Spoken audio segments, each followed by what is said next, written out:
Suot ang formal na tuxedo, ang ating bida ay parang suman dahil sa sikip ng kanyang damit. Inaayos-ayos pa niya ang kwelyo niya habang si Kaide naman ay napakaganda sa gown nito. Sinabihan siya ni Kaide na pogi ang looks niya para sa okasyong ito. Si Jonathan Rockbell naman ay dumating, sakay ng karwahe at pinapasok niya sila Toru at Kaide. Dito ay sinabi niyang ang request ng kagalang-galang na si Rowan ay ang mamit niya ang isang famous na tao na siyang magbibigay ng malaking gantimpala sa ating bida. Medyo duda si Toru dahil gusto ni Jonathan na wala siyang pagsabihan na kahit sino tungkol sa meeting na ito dahil nga VIP ang mamimit niya. Pagkapasok nga ni Toru at Kaide sa malaking kastilyo ay namangha sila. Merong napakataas na hagdanan at ang meeting room ay bantay sarado ng mga gwardya. Sinabihan sila na maghintay sila ng saglit dahil ipapaalam na sila ay dumating na. Napakasosyal ng room na ito. May mga libro at meron pang ulo ng antelope na nakasabit sa pader. Isang lalaking may balbas ang pumasok na may kasamang dalawang alalay. Ipinakilala siya bilang king ng Armand. Naalala bigla ni Toru kung bakit gusto ni Jonathan na private lang ang meeting na ito. Hindi na nagpatumpik-tumpik pa ang hari. Ang Imperial Capital ay nasa panganib at kailangan namin ng tulong niyong dalawa. Ito ang sabi ng hari kila Toru at Kaide. Tinanong ni Toru kung anong maitutulong nila. Nagulat siya nang sinabi ng hari na gusto niyang ipapatay ang Death Queen Ant. Sinabi ng king na sinubukan na nilang talunin ng creature na ito pero marami na sa kanyang mga sundalo ang nasawi. Napakalakas ng kalaban na ito dahil winipe out nila ang mga village sa loob lang ng ilang araw. Hindi magtatagal ay tatargetin na ng mga ito ang mismong Imperial Capital. Kahit napakadelikado ng misyon ay agad na tinanggap ito ni Toru. Sinabi ng hari na kung successful ang misyon na ito ay bibigyan siya ng lupain at title na hero na tinanggihan naman ng ating bida. Gusto niyang pera na lang ang maging reward. Ang corps commander na si Hyumu ang napiling guide papunta sa lungga ng Queen Ant. Nagtataka pa rin ang hari kung bakit ayaw ni Toru ang title na hero at sumagot naman ng ating bida na ayaw niyang mag-stand out. Sinamahan nga sila ni Yumu sa abandonadong kagubatan kung saan nakakalat ang mga bangkay ng mga sundalo. Sobrang obvious na nahirapan ang city sa panganib na ito dahil napakadami nang namatay at si Toru na lang ang kanilang huling alas. Habang papalapit sa lungga ay naitanong ni Kaide kung ang mga langgam ba ay talagang mapanganib. Ikinagulat naman ito ng commander at ni Toru. Naisip ni Toru na siguro'y walang alam si Kaide dahil buong buhay niya ay nakakulong lang siya. Ang tungkol sa mga langgam na ito ay alam kasi ng karamihan. Habang nagkwekwentuhan ay napansin ni Toru na napadpad na sila sa teritoryo ng kalaban. Pero huli na ang lahat dahil napapalibutan na sila ng mga langgam. Nagsimulang magpanik si Yumu dahil napakadaming kalaban at duda siya kung kaya ba talaga ni Toru at Kaide na palagan ng lahat ng to. Tanggal ang duda ni Yumu nang makita niyang halos naubos ang mga kalaban sa isang wasiwas lang ng espada ni Toru. Ang air press spell naman ni Kaide ang tumapos sa mga natirang kalaban. Natameme si Yumu at lalo pa siyang nagulat nung makita niyang freeze ni Kaide ang buong lugar. Kaya agad nilang na-identify kung nasaan ang lungga. Pakiramdam ng corps commander ay wala siyang maiaambag sa misyong ito kaya nahihiyaman ay sinabi niyang kayo na ang bahala sa mga susunod. Ang trabaho ko ay hanggang dito na lang. Ang dalawa naman ay agad na pumunta sa lungga kung saan ang Queen Ant ay nag-hysterical dahil sa kaguluhan sa kanyang teritoryo. Inilabas niya ang mga alalay niyang langgam para atakihin ang dalawa pero si Kaide ay pinagpira-perso ang mga ito sa isang tira lang. Hindi kinabahan ng Queen Ant at nagsimula siyang kainin ng mga bangkay ng mga langgam para lumakas. Ang high-level beast na ito ay nakakagamit ng magic at inatake nito si Toru gamit ang Ice Snap. Hindi ito inaasahan ng ating bida kaya siya ay napalibutan ng yelo. Inisip ng Queen Ant na napatay na niya si Toru kaya ibinaling nito ang tingin niya kay Kaide. Pero syempre, kaya nga tinawag na bida eh. Ang simpleng spell na ito ay hindi sapat para patumbahin si Toru. Binasag ni Toru ang yelo. Laking galit naman ng Queen Ant dahil papanong ang ordinaryong warrior na ito ay naka-counter ang high level niyang attacks. Umatake uli ang Queen Ant at muntik na nitong tamaan si Toru. Na-realize ni Toru na mahirap ang laban kung close combat dahil sa mga atake nito. Ang Queen Ant ay nagpakawala ng asido mula sa bunganga nito na mas lalo pang nagpaatras kay Toru. Ang acid na ito ay sobrang nakakalason at makakatusta ng ordinaryong tao. Sinubukan ni Toru na manatili sa ere pero ang acid ay kaya pa rin siyang abutin. Alam niyang immune siya sa toxic pero ayaw din naman niyang masira ang damit niya. Iwinasiwas ng malakas ni Toru ang espada niya at naiwasan niya ang acid. Tinitigan niya ang kalaban nang may determinasyong matatalo niya ito. Kahit na nasa 100 ang level ng Queen Ant ay na-realize niyang mas malakas si Toru kumpara para sa kanya. Kaya inilabas niya ang huling alas niya. Inipon nito ang lahat ng lakas para kay Toru. Ito naman ang pagkakataong hinihintay ng ating bida. Iniwasan niya ang matinding atake at mabilis na pinugutan ng kalaban.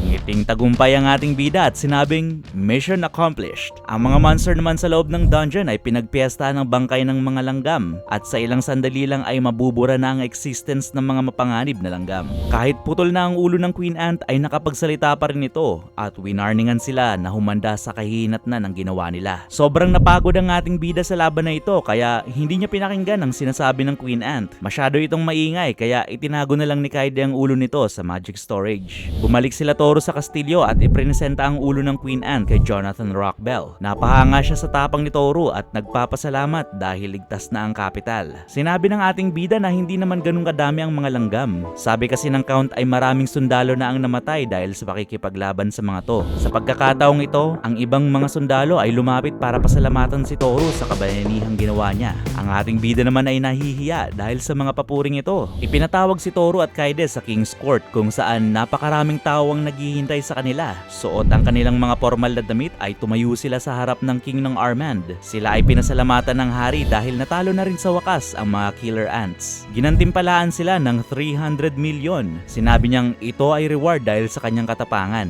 Hindi lang yun. Dahil si Toru ang leader ng Manyu Brigade, ang buong party ay bibigyan ng hero status. Bibihira ito dahil usually isang tao lang ang binibigyan ng title na ito. Gustong tumanggi ni Toru pero nag-insist ang hari kaya tinanggap na lang niya ito. Inannounce ng King ng Armand na ang Manyu Brigade ang hero ng country at isang masigabong palakpakan ang binigay ng mga tao. Nagsimulang humupa ang pagdiriwang kaya napagpasyahan ni Toru na mag-quality time naman sila ni Kaede. Niregaluhan nga pala sila ng magandang matutuluyan sa city habang naghihintay. Ipinakita ni Jonathan Rockbell ang bahay at sinabing request ni Ruan na ibigay sa kanya ang hero na title. Nung nakaalis na ang count, si Kaede ay nagtimpla ng kape para sa kanyang master. Nag-decide silang maggala sa city dahil matagal-tagal na rin naman nung huli silang nag-day off. Naunang lumabas si Toru at si Kaede naman ay nagligpit na muna. Nang marating ni Toru ang meeting place nila ni Kaede ay nabwisit na lang siya nang makitang may dalawang lalaki ang humaharas kay Kaede. Aktong sasaktan nila si Toru kaya ayun, nagulpi sila. Tinanong ng ating bida si Kaede kung bakit hindi man lang niya pinagtanggol ang sarili niya. Sinabi ni Kaede na papatayin ko na sana sila, dumating ka lang. Grabe, cute pero nakakata-cute. Patuloy na naglibot-libot ang dalawa sa city at pumunta sila sa isang rafting park o ride sa ilog. Sobra silang nag-enjoy dahil sa pagtalbog ng bangka dahil sa malakas na agos. Nagulat na lang sila nang mapansin nilang papunta ang bangka sa talon o falls. Pero parte ito ng rides. Basang-basa sila sa dulo at nagtawanan dahil sa nakakatuwang experience na ito. Nang makauwi ay tuwang-tuwa si Toru dahil masaya sila sa naging activity nila ni Kaede. Kahit technically ay slave si Kaede, tinatrato siya ni Toru bilang companion. At dahil kay Kaede ay hindi na niya naiisip na nag-iisa lang siya sa mundong ito. Sinabi niya kay Kaede na sobra akong nag-e-enjoy kasama ka. Ngumiti naman si Kaede at sinabing ganun din ang nararamdaman niya. Sa kabilang banda naman, si Sane ay nagsimula ng karmahin dahil sa mga pinaggagawa niya. Dahil sa kayabangan niya ay nilalayuan na siya ng mga members ng sarili niyang grupo. Pero parang nagbago bigla ang ihip ng hangin nang makadiskubre siya ng isang dungeon na hindi pa na-explore. Malapit ito sa capital at high danger level pa. Kaya sigurado siyang sisikat siya kung makoconquer niya ito. Mukhang jackpot nga sila sa rare loot na makukuha nila dito. Pero ang makasariling si Sane ay wala nang ibang inisip kundi ang pagsikat niya. Sinimulan niya ang paglalakbay at ang grupo nila ay kailangang pumasok sa loob ng kagubatan. Makikita na rin sa labas ng dungeon na maraming nagtitipon-tipon na adventurers kagaya nila. Inanalyze design ang mga level nila at laking tuwa naman niya dahil mga low-level amateurs lang ang mga ito. Kumpiyansa siyang magiging madali lang ang misyon na ito. Kita sa mukha nila ang determinasyon at sinimulan na nilang pasukin ang dungeon sa pamumuno ni Sane. Sigurado silang mabilis nilang makiklear ang dungeon at makikilala na rin sila ng lahat. Pero it's a prank. Sila ay pinalibutan ng mga high-level orcs. Speechless sila sa eksenang ito dahil puro pipichuging orcs lang ang nakalaban nila noon. Okay lang naman maging pipichuging orcs kesa maging recap channel na AI ang boses na ginagamit. Anyway, mabalik tayo. Hindi nga nakayanan ni Suara ang stress at bigla itong nahimatay. Pero ang makasariling leader na si Sane ay walang pakialam sa mga kasama niya. Pumalag pa rin ang mokong sa mga kalaban. Talsik sa pader si Sane sa isang hampas lang ng orc. Kahit pa ang magic niya ay hindi umubra sa mga high-level orcs na ito. Sinubukan ni Sai na i-electrocute sila pero tinawanan lang siya ng mga ito. Kulang ang lakas nila kaya gumawa si Lisa ng earth wall sa pagitan nila at ng mga orcs. Pero sinira lang ito ng mga orc. Ipinakita na nga ni Sai kung sino siya. Ang duwag na leader, ang siya pang naunang tumakas. Takbong walang lingon, nakala mo'y walang mga kasama. Hingal na hingal silang nakalabas ng dungeon nang si Sai na ibiglang tinoyo. Sinampal niya si Lisa. Palpak ang misyon dahil mahihina raw ang mga kasama niya. Napansin ni Sai ng mga tao sa paligid kaya napilitan siyang umayos dahil kung hindi ay masisira ang image niya. Naalala niya bigla na nasa ayos ang lahat dati nung kasama pa nila si Toro sa grupo. Kahit gaano pa kapangit ang sitwasyon ay napapangiti ni Toro ang lahat dahil sa mahabang pasensya nito. Bigla namang may ibang grupo ng adventurers ang napadaan. Pinag-uusapan nila ang success nila sa pag-clear ng first floor ng dungeon, pati na rin ang mga treasure na nakuha nila. Sinabi nilang pag nakakuha pa sila ng mas maraming experience ay babalik sila para sa second floor. Naisip ni Lisa na bakit nga ba hindi nila kausapin ang mga grupo ng adventurers na yon para humingi ng tips. Pero si Sai ay sadyang ma-pride at tumutol sa ideyang ito. Bakit natin kakausapin ang mga low level na yan? Imbes na humingi ng tips ay plano niyang buntutan ng grupo. Inilabas ni Sai ng espada niya. Plano niyang patayin ng mga low level na adventurer para nakawin ang loot nila. Busy naman ang mga adventurer sa tawag ng kalikasan at nagulat sila kay Sai kaya aksidente lang nang natalsikan siya ng evac. Kamalas-malasan nga naman talaga Pakabalik sa kampo, ang mga babaeng warriors ay nagsitakipan ng ilong. Ang baho ng paligid. Hinanap nila kung saan ito nanggagaling at nakita nila si Sai na naglalakad na parang zombie habang puno ng evac. Nagsilayuan silang lahat sa kanya at sinabihan si Sai na maligo na muna. Sa kabilang banda naman, si Toro ay ine-enjoy ang magara niyang buhay. Pa-attend-attend na lang ng mga event na exclusive lang sa mayayaman, suot ang kanyang tuxedo. Katabi si Kaide na makalaglag pa nga sa ganda. Nasarapan si Toro sa mamahaling champagne na sinerve sa kanila. Sinabi naman ni Kaide na dito nakatira ang ikalawa sa pinaka-importanteng marquis o kagalang-galang na tao sa kapital. Kaya hindi nakapagtatakang lahat ng narito ay first class. Nahinto ang kwentuhan nang biglang lumabas si Kiwi sa kamay ni Toro para makiusyoso. Napatanong naman si Kaide kung paanong nakapag-book sila sa isang napaka-importanteng auction event. Mabalik kasi nung nakaraang mga araw, nakausap ni Toro si Count Ruan. Ang ating bida ay parang napipilitan pang sinabi na tinanggap na niya ang title na hero na matagal nang gustong mangyari ng Count. Sinabi ng Count na ito na lang ang maigaganti niya dahil niligtas ng ating bida ang buhay ng kanyang anak. Dahil nga nabanggit ang anak ng Count, tinanong ni Toro kung nasaan si Marian. Sinabi naman ng Count na busy ito sa training niya bilang isang future wife. Pasimpleng sinabi ng Count na kahit ang isang ordinaryong lalaki basta may title na hero ay pwedeng makapangasawa ng royalty. Ang ating bida naman ay hindi nuggets ang sinabi ng Count kaya binaliwala na lang nila ito. Paalis na sana ay inimbitahan ni Count Ruan ang ating bida para umattend ng isang high profile na auction event kung saan pwede siyang makahanap ng mga mahalagang item. Yun ang dahilan kaya si Toro at Kaide ay nakaupo sa malaking mansyon na ito kasama na ang mga pinakamayamang tao sa city. Si Toro ay biglang naging interesado nang sinimulang i-present ang mga items sa stage. Nakakalula ang presyo dito.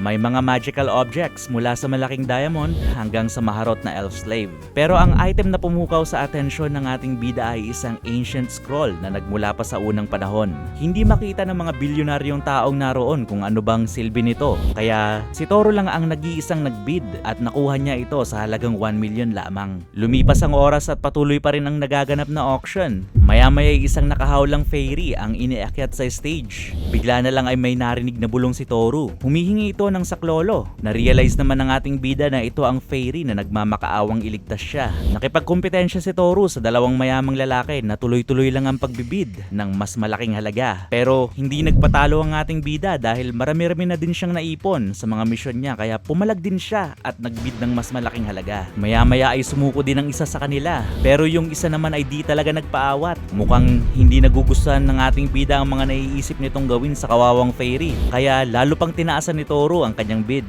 Ang ating bida ay nanalo sa bidding sa halagang 1 bilyon. Nung matatapos na ang auction, in-announce ni Toro na meron siyang gustong ibenta. Umakyat siya ng stage at ipresent niya ang elixir o magical potion na kayang gamutin kahit pa ang malulubhang sugat. Ang bidding ay nagpatuloy na tumaas at naibenta ang elixir sa napakalaking halaga. Sa backstage naman ay binayaran ng auctioneer si Toro para sa elixir niya at ibinigay ang fairy na napalanunan niya sa bidding. Pag-uwi sa bahay ay sinubukan ni Toro na kausapin ng fairy. Pero napaka-moody nito. Parang yung jowa mo. Ang tanong, may jowa ka ba?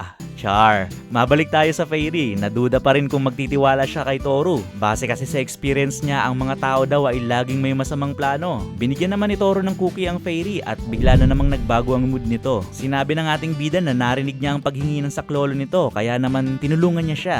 Biglang natahimik ang Fairy at lumuhod para humingi ng tawad at tinawag niya si Toru na kanyang lord. Sinabi niya na ang ating bida ay nagmula sa lahi ng mga Dragon Man. Ang mga Dragon Man ay sinaunang tao na may advanced technology kung ikukumpara sa time na nabubuhay sila. Sinabi ng Fairy na ang pangalan niya ay Frau at ang buong pamilya niya ay pinaglilingkuran ng mga Dragon Men. Humble talaga ang ating bida at ayaw niyang tinatawag na master, pero nagpumilit ang Fairy at sinabi niyang kung hindi siya magiging slave ni Toru ay itatakwil siya ng buong pamilya niya. Inassure din ng Fairy na skilled siya at makakatulong kay Toru. Kinabukasan, nagising si Toru na katabi na si Frau. Inaantok man ay dinala siya ni Toru pababa ng hagdan at nag-agahan sila kasama si Kaede. Habang kumakain ay pinag-usapan nila kung ano ang magiging plano nila. Dahil nga mag-i-stay pa sila sa capital ng ilang araw, nag-decide si Toru na i-explore ang ibang mga hidden areas. Baka sakali ay may madiskubre pa silang mga rare objects. Nagising naman si Frau at inaya niya ang dalawa na pumunta sa Fairy Village. Sinabi niyang season ngayon na maganda ang lugar at marami ring ruins o lumang templo ang naroon. Binalaan niya sila na karamihan sa mga fairy ay hindi gusto ang mga tao, kaya importante na maging alerto. Pakalabas nila ay nagkaroon ng malaking kaguluhan dahil na-recognize sila ng mga tao. Alam ng mga tao na sila ang Manyu Brigade at nagkagulo nga dahil ang daming gustong magpa-autograph sa kanila.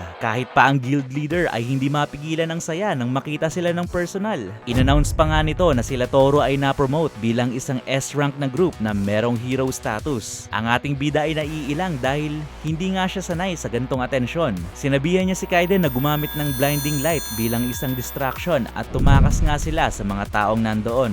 Naisip na lang ni Toru na mas okay pa atang magstay na lang sa bahay. Nag-agree naman si Kaide at Frau kaya bumalik na lang sila sa tinutuluyan nila.